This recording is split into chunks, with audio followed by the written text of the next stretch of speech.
Welcome back to episode 18 of the Jodas Hour. Today, I have the Brooks brothers with me, both boxers, both champions now. You can see the belts right on the table. Wanted to ask you boys, battle on the Battleship. 1,000 people in the crowd. How was it fighting in that atmosphere, and how did it feel just knowing you had that many people watching what you've been crafting over the last few months and all the work you've put in? They're going to see the outcome right there. All right, so when I go into a fight and I'm walking into the ring and I'm seeing all my fans, family, and friends all fist bumping me, that gets me so hyped. And the whole crowd is cheering. People I don't even know are cheering for me. And then to be on a battleship where you're in the ring and you look around, you see the bridge, the water, and everything. It's just such a great environment, and it just really pumps you up. And I was so excited for that, and especially to perform and all the hard work, and I could show that to everybody watching is just an incredible feeling. Yeah, some people I feel like would get scared of larger crowds when they feel like there's a little bit of pressure on them. I feel like you guys kind of feed off that. You realized, I want to put on a show here. I'm coming through for this. You don't have a choice. So yeah, I wanted to ask you your side of that too, Mike. So, it's just crazy. Like, there's 1,000 people there. Once you're there, you're there. You know you have to do it. You've already sold the tickets. You already there's no way out. So you got to fight your way out, and that's kind of like what I just told myself. I was like, there's no way out. I'm fighting this kid, and I'm gonna win. So because I'm not losing, I'm not going down like that in front of friends, family, and everything like that. So, and I'm not letting my coach or the gym down. So. Yeah, no, exactly. And this was one of the events that was actually kind of pushed by Punishment Striking Systems, right? They helped generate the whole event. Co-promoted it, yeah. Yeah, so did they find the venue and everything too, or was it just promotion that they helped with kind of, and providing the fighters? Everything from matchmaking to, it was, partnership. Yeah, so that's where I wanted to move on with the next question. Obviously, fighting in front of 1,000 people, that's a big, big task to do. Fighting when you're representing something bigger than you, your gym, your coaches, everyone who's been watching your growth this entire time, how did it feel kind of don them on your back and have them cheering for you behind you, but also while you had to fight on behalf of them? I mean, yeah, it's just added pressure. I mean, not only was it fighting for the gym, representing the gym, making sure that we wanted to win, because I'm looking at it as, that was my debut. This gym is a host of amateur champions, pros, and I was like, I have to add to the stable of great boxers that are in this gym right now. Like, that was another thing that I thought of. I was like, I want to be a part of that. Like, I've been training there longer than my brother, but he's already been a part of that stable with the belt. Like, he brought a belt to the gym, so I was like, I got to be a part of that. I got to join that club.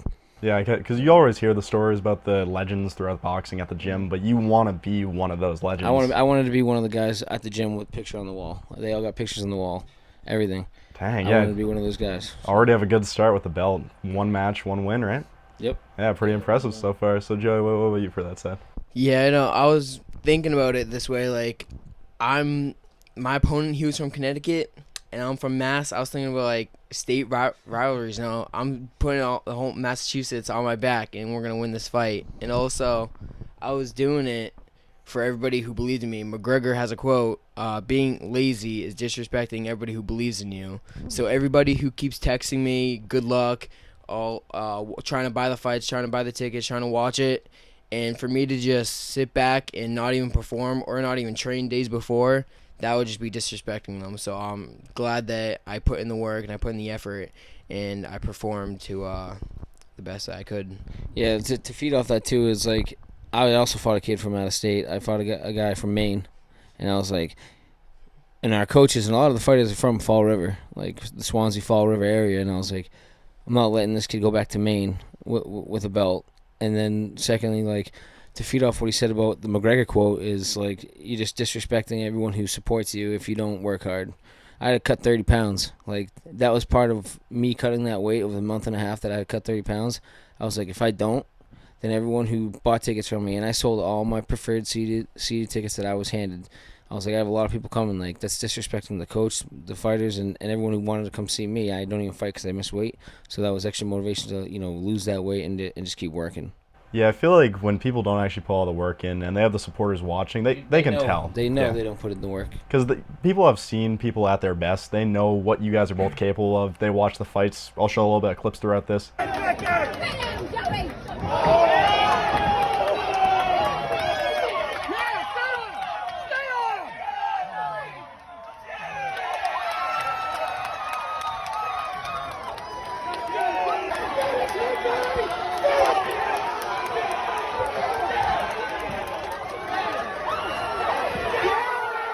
Lynn rather, and they got to stop this. This has to end. This is an amateur fight.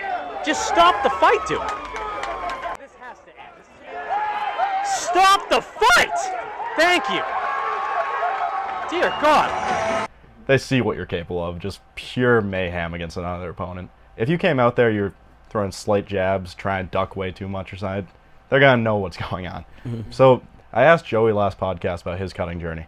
Yours was 30 pounds in like a month and a half. Yeah. Need to hear about some of these methods that you use. Did you ever use the sauna suit method? Because I talked about no, that I with Joey. didn't have to. So when it got to that far in the week of the fight, basically what I did was when me and Coach Aaron, shout out to Coach Aaron, that guy's the best coach in the state by far, has the best team. Like, I'll get to that in a little bit. But when we booked the fight, he said it was going to be 189-pound division, but in amateurs in that weight division you get a pound allowance.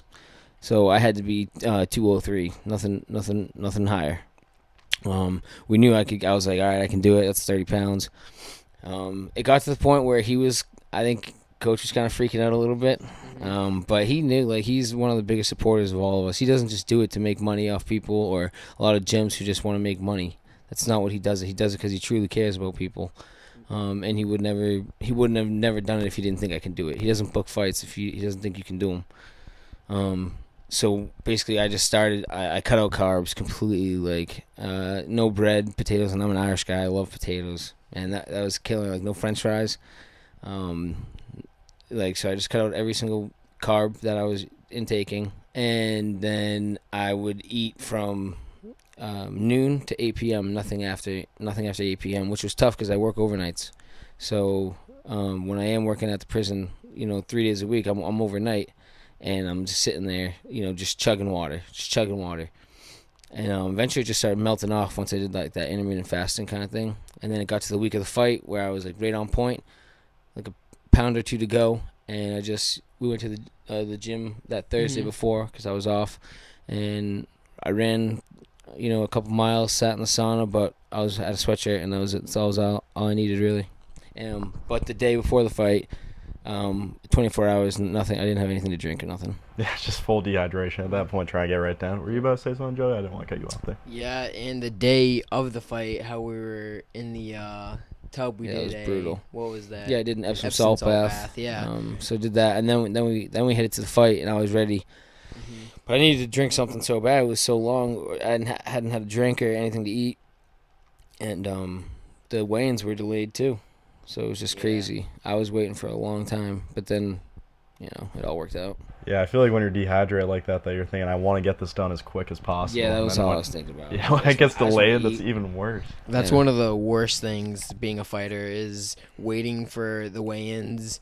And because really you don't really feel that good because you need something in your system, and it was hot down there too. Like hot, yeah. And most people don't even. There was think no about AC that. on that ship on the lower levels where all the fighters were. Like we had our own locker room. I was sweating. Like I was like, I got to go up top. Like they didn't really want the fighters mingling in with the whole crowd because of capacity issues and stuff like that. So they were like, they kind of had a reserved spot for us down there, but like a few of us were like, we can't sit down here. Like it's so hot. I'm not sweating. I'm sweating, doing nothing. Yeah, I didn't think about the aspect that the weigh-ins in the locker room would be on the ship too. What was that experience like, having just being inside a World War II battleship, just like changing that? I'm thinking of the same thing right now. They had some memorabilia of that. Yeah. We were taken back by it, but it was crazy because that just really would show you how historic that ship is. Yeah, it's not fake at all. It's just real history right there. You guys are part of it now. You fought where the same people who fought in World War II were standing at certain points. That's something you're gonna remember forever. Yeah, it's wild. Yeah. So I wanted to ask both of you. I touched a little bit about this with Joey last interview. I wanted to ask you guys though. There's kind of always a moment where you realize like, I'm going to put time into boxing and martial arts because it's kind of a sacrifice. There's always the chance of head trauma. You can break your wrist or something. You're going to be dealing with some rehab sometimes. And commitment that you're not going to be eating junk food and everything like that. You're going to be actually cutting, going to be doing cardio, going to do everything you have to make weight. What was the time in your life that you guys can think back and realize, like, I wanted to commit my life to this, and I am fine with dealing with the kind of hardships that come with it? For me, honestly, I went to my first gym. I walked into my first gym when I was like 16, 17 years old. It was all because I saw old Uriah Faber clips at like they would play him at like 10:30, 11 o'clock at night, and I would just be in my room watching him like on a school night. And I was like, yeah, I want to do this. Like I want to train. Like I like to fight. I've always played contact sports. I was like, I want to do this. Walked into the gym, and then like I injured my back. I fractured my vertebrae, so I kind of stopped training. Just focused on hockey throughout college and everything like that. And then I graduated college, and I was like, yeah, I gotta get back into training. Like I'm just working now. Like I'm not doing anything, so I'll just I hopped in a couple of MMA gyms. Didn't really like anything.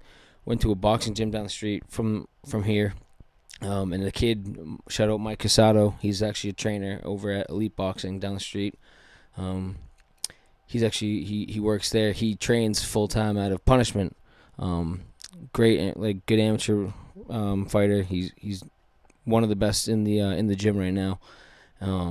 He was like, "Yeah, you gotta come down here. You gotta come to this gym. This is a real deal. Like straight dogs in this gym, straight dogs." And I was like, "All right, I'll check it out." I didn't right away. I waited like a couple months, and then I hit up Aaron, and he just welcomes you in with open arms. Like he's just like, "Yo, come here, come here."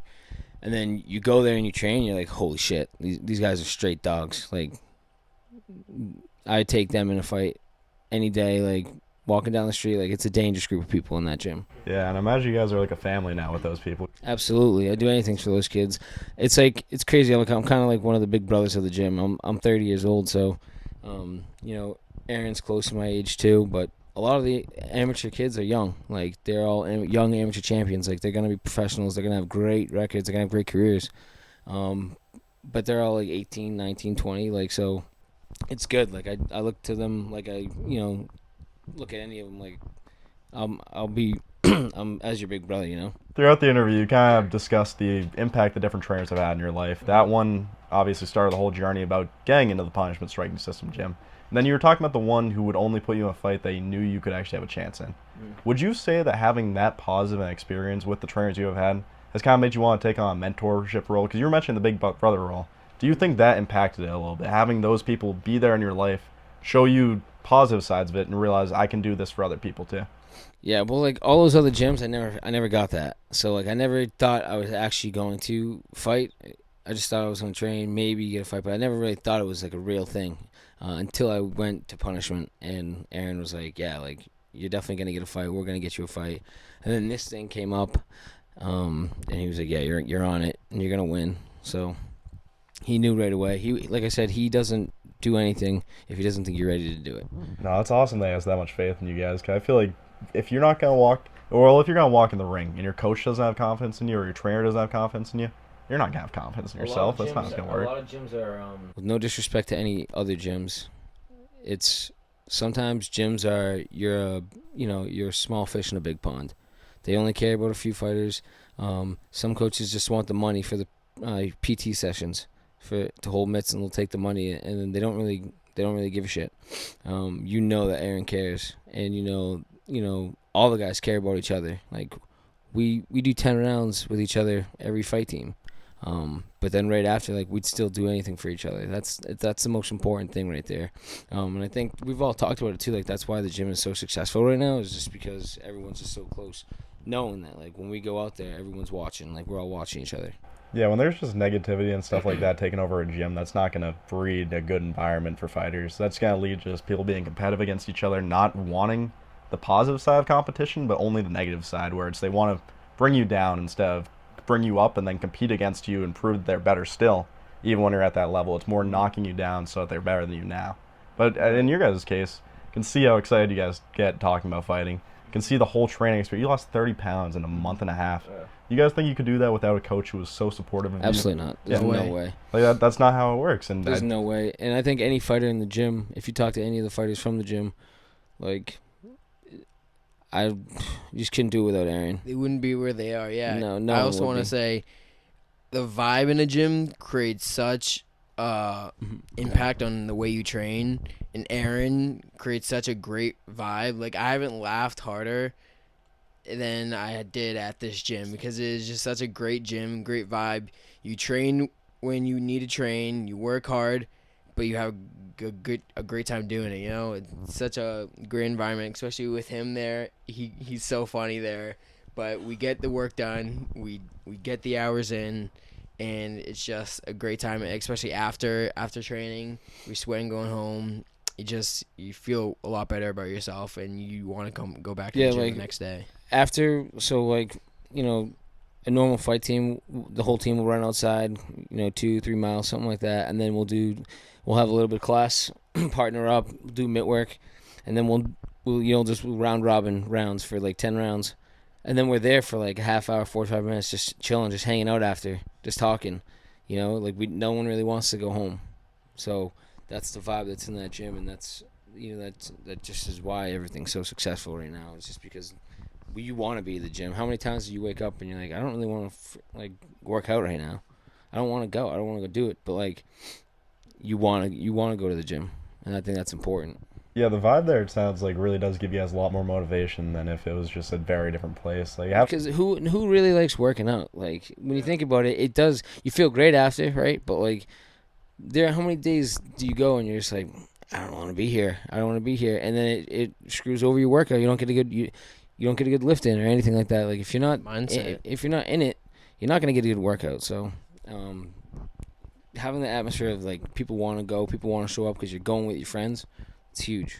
Yeah, people will often mistake it where you need to go as hard as possible as you can on the people, or they're not gonna want to show up, and that's gonna be the motivation. But being able to know when to be serious and when to have those little moments where you can just talk like a family and friends, that changes it completely. It makes you want to be there, and as you it's said, like you miss them when you don't go there for a couple days. Yeah, it's like a family at that point, which is awesome.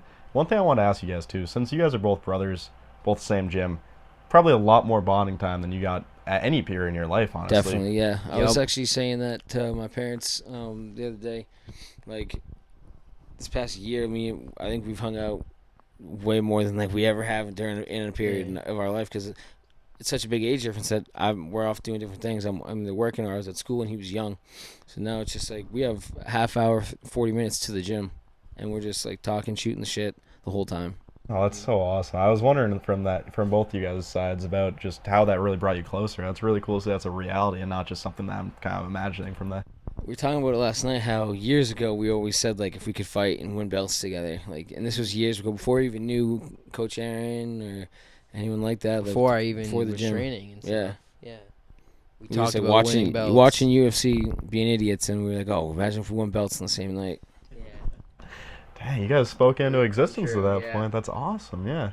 Now you look at the table. There's 3 belts right here. There's going to be more. There's going to be More to come. This is just the beginning. Yep. So one thing I want to ask you guys too, I think you guys have hinted a little bit at the answer for this, as you already talked about the environment of the gym, the trainers that you have. But Joey, I was reading this thing when you were talking to Harold. You had basically said I'm going to put on a show for my family and friends, and then there was a clip I showed you guys about the documentary where Joey called in, or well, Joey, you checked in at the end of the documentary, and it was you saying I'm going to have one more belt on this table by the end of the week. And it was like filmed like 3 or 4 days right before that. And I wanted to ask you, what gave you both such confidence going into these fights? Because even when we watched the fight videos, Mike, you pointed out right when you were feeling nervous for that split second, then you shake your shoulders. You can see when you get right into the fight mode. I wanted to ask both of you, how did you go into that fight, or every fight that you go into with so much confidence in yourself? You know, I just changed my whole mentality. Like, I'm so different sitting here than when I'm standing in the ring. You know, I'm just a totally different person. I don't care what people think about me. I don't care how like dumb I may look after the fight when I'm cheering, celebrating. I just go in there with a killer instinct, and I know the work I put in is gonna show. So that's what I knew. I trusted Aaron to coach me through the fight. I trusted myself, and I trusted my fans to get loud and go crazy, and that's what they did, and I won. And a huge thing, I think, in a fight is before, when you're standing across from your opponent, staring him down, what is he doing? Is he looking away? A couple of my last opponents was looking away, not looking at me. And do they have that? Are you looking eye to eye, and do they have that killer instinct that you do? And that plays a big role, I think, in the fight, because it determines whether they want to be there or not. Or are they just there just because it was a battleship fight, it was a cool environment? Or are they there to actually put on a show and fight? My opponent, it did look like he was there to fight, and he was throwing. We were both throwing. It was a firefight, but it was a fight, and I got the better hand that night. So, but shout out to my opponent. He was throwing bombs. I'm glad that my opponent wasn't just slacking. I went up to him after the fight. I was like, we put on a show. The announced commentator even said it was a firefight. And I love that because that's what I want every one of my fights to be. I want to be a firefight throwing bombs. I don't want to be like a slow, then wait, then have it go to the judges. I even said before I don't want to go into the judges. I kept saying that I do not want to go into the judges. I want this fight to be over, but I want to throw bombs, and I want him to throw bombs, and I should just go at it. Yeah, the thing is, when it goes to the judges, people can interpret however they want. They can say one judge ranked the card wrong. When you make them stop the fight, take the opponent aside, you know you've won. No Especially one can argue against it. like amateur boxing, you can get stopped very early. Like, it all depends on how the judge feels. Like, they're not gonna let amateurs go that long if you're getting your ass kicked. So they're gonna be cautious about it. So you got to make sure that, and you never know how the judges are gonna go. That's for any professional fight, amateur fight, boxing or MMA. Like, the old adage is you don't want to take it to the judges. If you have the option to just finish it yourself, you should, because you never know. You've seen some crazy decisions in both MMA and boxing. Yeah, no, I feel like there's been countless ones people can look back on and be like, I don't agree with that fight. I feel like that guy won. That guy didn't win. I mean, there was some that night on the Battleship too. Yeah, no, it didn't happen to either of you guys. You guys got fight stoppages, round one, round two. I also was thinking about that too. Like, I was like, I don't want them to call it. Like, I don't want them calling it early against me, and I don't want it to go to the judges. I said that to you the week of. I think that hurts me if it goes to the judges. So I gotta finish them. And that's like my strength too. Like, if people can take my right hands, and they're pretty tough, I'm not gonna lie. Like, I thought I was gonna finish him earlier than that. If you see the video, like you were saying it too. I was actually shocked he took that many. Heavy hands. He has heavy in sparring. If he connects with one of those right hands, it's not a good day. We did 6 rounds probably like a couple weeks ago. A few weeks ago, yeah. Yeah, maybe a month ago. And he threw I think it was a left. It was an absolute haymaker. Connected, and it stunned me. I fell right back into the ropes like, oh my gosh. I don't want to feel that one again. Yeah, it was good. When you have that training right at home, any other player, any other opponent, they're not going to hit that hard. Like, if your brother's doing that to you, then the punch isn't going to feel that hard. That's also, like, shout out to the gym too, because that's what we pride ourselves on. It's not just us, like the whole gym. Like I said, we have straight dogs in that gym. Like, shout out Mason Almeida, the boogeyman. Like, he's the true boogeyman. He was the main event. He's now an elite fighter in the elite division, and he just lit it up. Like, he lit up the stage on that main event. Everyone, like, they're all dogs. Joey Souza, he's a dog. Animal, yeah. Casado, dog. Like, everyone. Axel. Axel. He's the one who didn't get a fight. The guy never showed up. Didn't want to fight him. Axel actually beat the kid already. Axel beat the kid already, and then instead of just going to fight him again and trying to get a rematch, that kid didn't want to show up and fight Axel again. So that kid, he didn't. He knew what was up. He knew what was going to happen. It was going to happen again. Axel's undefeated. He's a dog. But iron sharpens iron too. Like, that's why we don't really go many places to spar, because that whole amateur stable is just so good. And then we're also sparring the pros. Shout out John Gruber, he's a pro. Tony Andriozzi, the assistant coach. I'm wearing his shirt right now.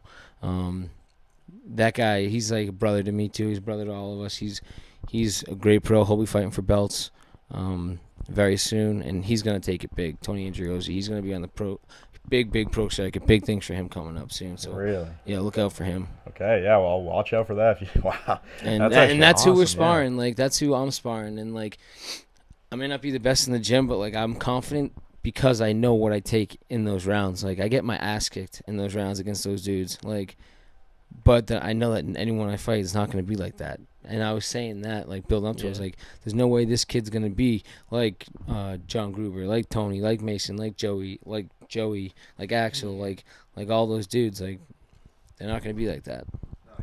Comparing an ass kicking from them is just completely different than from like it kind a of makes you regular feel good person. sometimes. Like, shit, I needed that. Yeah, it's just a reality Sometimes check. It shows how good our gym is. Exactly. It really does. That we're absolute dogs, and it actually makes me realize we train in spar so much. I looked up how Mason Ventura too, dog. He's 16 years old, and the kid's a straight dog. Damn. Yeah, amateur champion. Yeah, amateur champion. Like, 2-time. yeah. Most of those guys I named are. amateur champions. Yeah. Also, I looked up how often other gyms spar. They do it like four rounds a week, like once a week, 4 rounds a day. Maybe they do it twice a week, 1 time a week. We try and go there. I try and go there as much days as I can, 3 times, 4 times a week. And each day we go there, we do 10 rounds a day. You know, we put in the work, and we don't do light sparring. You know, but we do the technique first, and then we get into sparring, and we act like it's gonna be a fight. You know, and that's what we train for, and it's showing. Yeah, like your rite of passage on your first day in the gym is like you'll train, but you're gonna spar. Like you're not just gonna be like, oh, maybe I don't spar. You're gonna spar. You're gonna get your ass kicked. But you'll come back. Like most people come back. Some people don't come back. Yeah, some people don't. Some people don't come back. But like you remember those like, times when you were like, oh shit, that was me. Like your first day at punishment. Like you remember that. My first day training at punishment, Joey Souza, great boxer, hit me with a body shot, and I wanted to go down to the ground. And I was like, I can't do this. This is my first day here. I can't look like this. So I had to stay up. But now I love it, you know. I'm sticking in there, you know. Now it's very different from what I always think about. I want to fight me now versus when I first started training, and you'd kill him. Yeah, I'd kill. I'd kill him. Same with me too. Like It's crazy. like I'm sore. I was more sore leaving sparring leading up to this because so much was put into it. Like the whole gym just focused on winning these fights. Like we had to win. I was more sore leaving the gym than the fight. Like Saturday, I didn't feel nothing. We both had quick days in the office. I had to one up you. He was second round TKO, Stole my thunder, yeah. and then I was first round TKO. I had to do it. I feel like second round is just so unbelievable. Only pair of brothers on the ship to do it too. Really? 2 belts. Yep. Damn. Wow. Okay, I wanted to ask you boys, when you came home right after you both won the belts, what was the energy and the excitement like? Because I imagine you looked at each other and was like, we're awesome. Like, there was probably a few points where like, we're the coolest guys in the world. Like, what other brother duo was kicking our asses? I had to stay the night here that night. I didn't want to drive home, you know. But I remember everyone went to bed, and me and Joe were sitting down here, and we're just like, this is crazy. This is crazy. Like with our belts, we had our belts still strapped around our ship. Like we really did it, dude. Like playing "We Are the Champions" on the TV with Freddie Mercury singing in the background. We were joining. It was crazy. Yeah, it was wild. It's like a climax of a movie. It was kind of just like a good feeling, like when it was just me and him down here. I just took like a deep breath and was like, holy smokes, like we did it. Like all that hard work, like we really did it, dude. Each of you know how much work the other person put in. Right. Other people can see the outside, guess how much work you put in, assume how much work you put in. You guys saw it. You guys went against each other. Saw 10 rounds a day. You guys, I imagine, looked at each other. And while you felt pride in yourself, there was probably a little bit of you that was like, that's really my brother right there. He's a baller right there. I knew he was gonna do it though. I wasn't surprised. Once I won, I was like, oh, it's over. It's over. Like when I was walking down, I was like, I know what he's about to do, because I knew he was not losing on that after I won. He was not gonna let me be the one winning on that. So Yeah, Just self-pride I saw there. him win. And I was like, yeah, I have to win now. There's nothing like it's gonna stop me. Also, our story doesn't even start us going to punishment. Our story started right as I even wanted to do any combat sport. We always talked about we want this belt. We talked about that earlier. We want this, and we want this belt, and we always were talking about it. And then finally, last Saturday, it happened, and it was honestly crazy how we've been saying this for years, and then finally we actually do it. So, and our story's not done yet. We're still gonna win. there'll be more belts. There'll be up there. more belts. Yeah, If every anything, time this is the somebody. beginning instead Yeah, of the end. Like, exactly. It was great at the start. I'm getting old. Like I'm not. A lot of people have asked me like, oh, what's next? Like, it's not gonna be a career mate for me. I'm an old, like I'm 30 years old. However, like I'm not done. So I'm here for a good time, not a long time, I guess you could say, right? So Yeah, and this experience got to help you with so many other things, though. yeah. There's and the I'm only boxing gonna world's get better vast. too, like Yeah. better and better. And on top of just the fighting, even if you don't make it pro somehow, you can be a trainer, you can be a commentator, you can be an interviewer. There's so many things. Coach, like I'm a coach at heart. Like I coach hockey. Yeah, like I coach baseball. Like that's what I do. Even being at the gym, even if I'm not a licensed coach, just being at the gym helping the dudes out. Yeah, no, I feel And like that'd seeing be really them, rewarding. seeing that younger amateur stable really grow. It's something special. Yeah, I feel like when you see someone invest the time that you want them to, but you can't really force them to, it makes you just respect them and really want their growth so much more. So that's really cool to see for both of you. One thing I actually want to ask both of you guys about, Joey, you were talking about earlier, when you looked at like the opponent across the ring, you can kind of tell what type of fighter they are. If they're staring you back in the eye, like they're soulless, so you're probably a little bit scared at that point. But if they're just looking around, like they're like scared dog, you're probably not gonna be too worried. What are some tiny things that both of you have noticed during the fights that kind of it pushes you in a certain way on how you judge an opponent? Like if they're in a certain stance, it's a little bit lazy, you start realizing, okay, they're not putting their full effort into this fight. Or if they're just doing something that I wouldn't even be able to think of because I haven't been in the boxing world like you guys have. Yeah, so my style is to bull rush my opponent. So when I see my opponent start to, curdle up, that's when I know, all right, he's hurt, and I got to attack even harder. Or if he's gonna throw an exchange with me, like some of my fights have been, I got to be careful, or like maybe dodge and then come back and hit him. So I kind of know what their game plan is just by where their hands are, either curdled, ducked over, or standing up straight.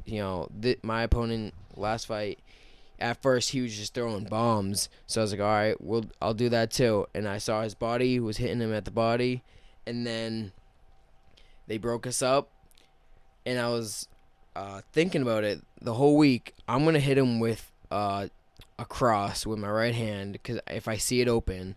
And originally I didn't see it open, so I was throwing the jab originally. But then I see his hand drop slightly, and I was like, here, it's coming. And that's when I absolutely land that hammer over right. And that's when he went into the corner. Because I was just thinking that the whole time. I was like, if I see that, I'm going to hit him. And he dropped it, and it was open. And that's what really kind of shifted the fight. Yeah, I imagine you had to stop yourself from smiling right when you saw that fist go down because you knew what was happening. That was right before he grabbed on the ropes, right? That was before the first standing 8.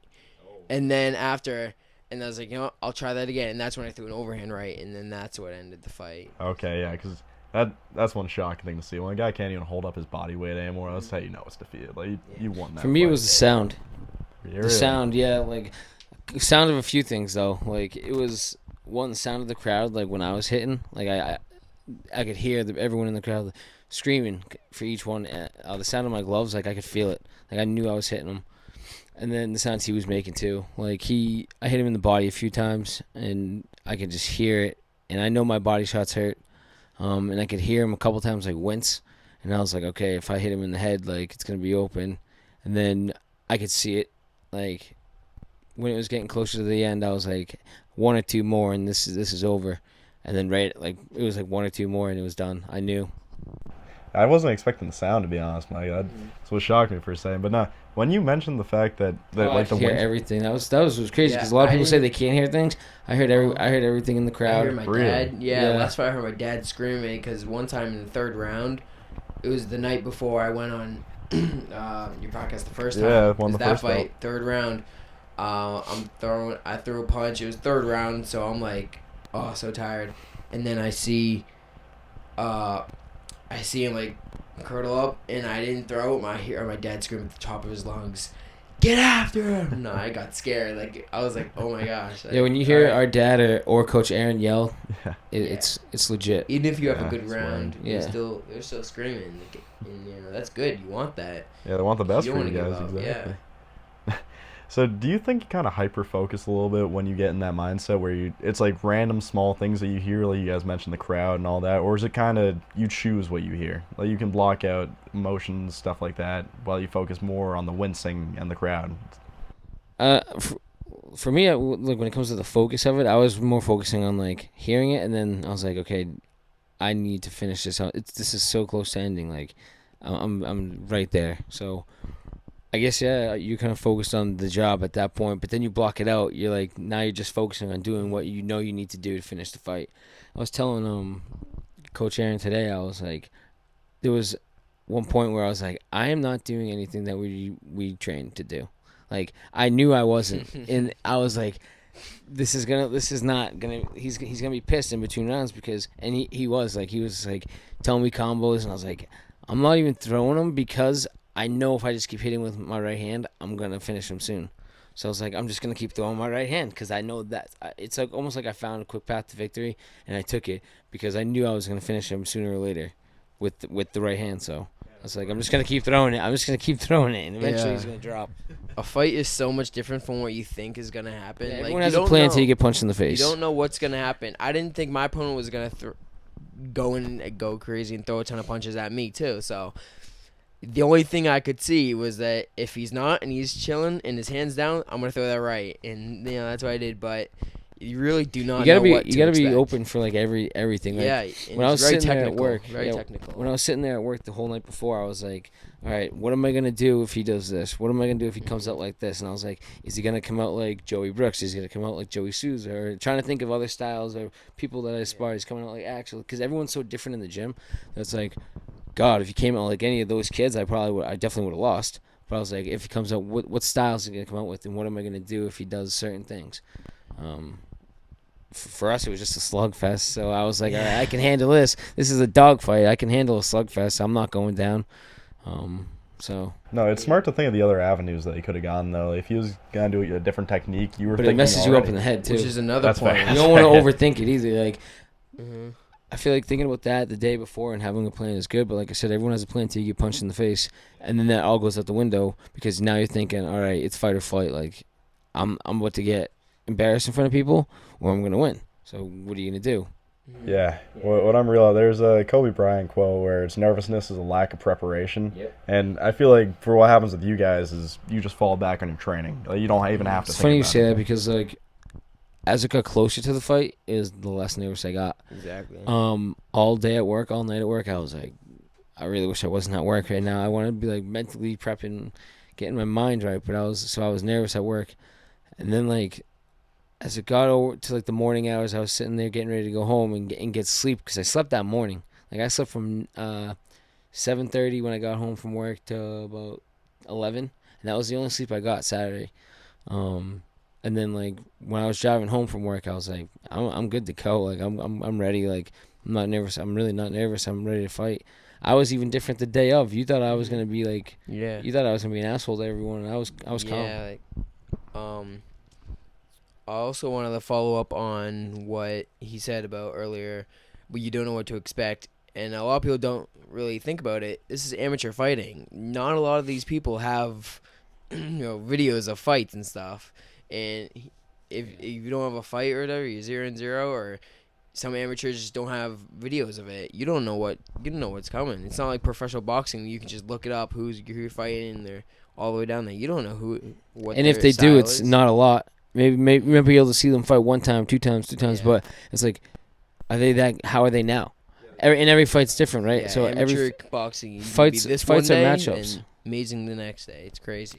and fights are matchups too. So like, was he just fighting that way against this guy, or how is it? Like, how is he? Like I said, how is he now? Because it could have been years ago.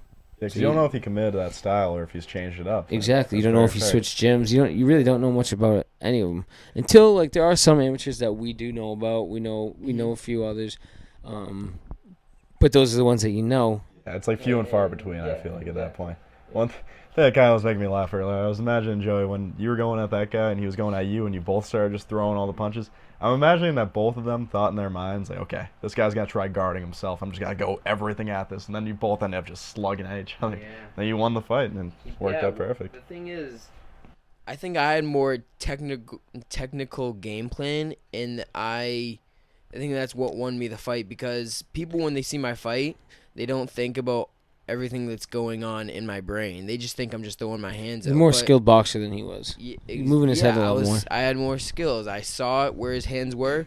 When immediately when we were exchanging against the ropes, I saw his body. I was throwing body shots. People just thought I was just throwing them because I felt like it. I saw it open. I was thinking, and then once the ref stopped it because his arm was stuck and they just broke us up, that's when I was like looking at him when we were walking towards him. I was like, "What's open? What's open?" Threw that right. Then I wanted him back in the corner. You could see me run at him into the corner while I'm throwing punches. He was in the corner, looking at all the shots. I throw a right again. Then they call a standing 8. Then they check him all. He's good to go.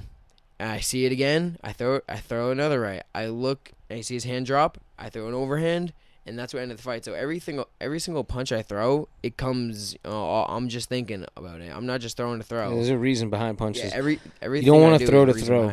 Because when you're just throwing to throw, that's useless energy. Dangerous. It's useless energy, and you're wasting a lot of energy. Like even for me, like a slugfest that I had, it just looks like we're just throwing bombs, but like that was for a reason. I knew that was the way to win. I knew if I just kept hitting them, they were gonna call it. So that's why I did it that way. Yeah, it wasn't like you came out there and started swinging for no reason. No, and my cardio, I might have looked tired, but I wasn't. Like I wasn't even thinking about being tired. I was thinking about landing my shots. So the standing eights are huge too. Like, cause when I landed my 2 standing eights, I was just looking at that kid, watching him try to recover when the ref was giving him the 8 count, and I was just looking at him. I was like, okay, where am I going? Like, what's he aching? Is he grabbing anything? Does he look tired? Is he taking a deep breath? Most people don't even think about that when the audience. They just think, oh, it's a standing 8. They're gonna come back, but no. When you're standing 8, you gotta watch every single thing that he's doing. What's he's hurting on? How is he gonna come back to you? If he's gonna come swinging, usually they don't. After standing 8, they usually come in like, a little, tight up. Timid. Yeah. They don't really want to throw those bombs again because they're scared they might get. Or they do because they're desperate. Yeah. So. Or they're desperate. Yeah. Yeah, I never really thought about the aspect of just looking where they're grabbing, trying to find out where they're sore. It's pretty genius, realizing if he's grabbing his stomach, I'm gonna do body shots. How is he walking? Is he stumbling? Anything? Mm-hmm. Yeah. So do you think that because the adrenaline raises so high, it feels like time slows down a tiny bit in the ring? Like your thought process is going a little bit different than it would in just a normal interaction? I thought I had more time on the first. Yeah. Oh, okay. Was not sure if it was sped up or if it was slowed down, but that makes sense. It could also be because we train 3 minutes and the fight is a 2-minute round. Oh, okay, okay. That's probably sense. why it's so much quicker, and because a lot louder with the crowd, so there's a lot of things racing in your head during a real fight. Because when you're sparring, it's like, all right, I can get cracked here, I can get really hit, but it's just a sparring match. In a fight, if you get hit, there's that people can watching. Stop the fight. And there's people watching. Yeah. I had family. Not only family was there, people were watching on streams. My friends were watching on streams. So everybody's watching you, and you don't want to be the guy who gets cracked and gets hit. And if your head plops back, they'll call that standing 8 count, and then you're like, it really ruins your mentality. It never happened to me. Knock on wood, it won't. But it would definitely ruin a mentality if you get a standing 8 count on you. So no, because once you start getting the battle scars, you start worrying about that every time you get in a similar situation. You start thinking it's gonna happen again. But you guys are fresh right now. You don't really have any worries about that. So would you guys like to give some shout-outs before we go? I'm sorry to cut a little short. This has been a great interview. Did not realize we were already almost at 45 minutes. Say, we're like at an hour right now. It has been pretty good, boys. So you guys want to give your shout-outs? Joey, if you want to shout. Yeah, shout-out to my TikTok. Go follow that. 100,000 followers. Yeah, so you'll join one of those. So yeah, Joe Brooks MMA. It's called. I might change it later, but for now it's Joe Brooks MMA. Follow me on Instagram, joebrooks.34, and shout out to Punishment Striking Systems, of course. All the boys there, Coach Andriozzi, Coach Aaron Bernardo. Shout out to you guys. Yeah, same thing. I think I gave my shout outs already, but all the boys. And shout out to the gym, Punishment Striking. Anyone who wants to get into fighting, even just working out, losing weight. There are people there who just go to work out too. So it's a great gym. You'll learn a lot, and you'll enjoy going there. So. Yeah, I wanted to thank both you boys for coming on. Thank you. This is so cool. Happy to see your progression. 2 belts on the table. This made me so happy to walk in. When we get more soon. Yeah, right after you guys get the next belt, call me up and you'll be right back soon. on. It could be soon. So. Okay, right when that figures out, I will post it. Let you guys know where you can see the Brooks brothers competing one more time. This has been episode 18 of the Jodez Hour. 2 boxing champions. 1 Jodez. Thank you for watching.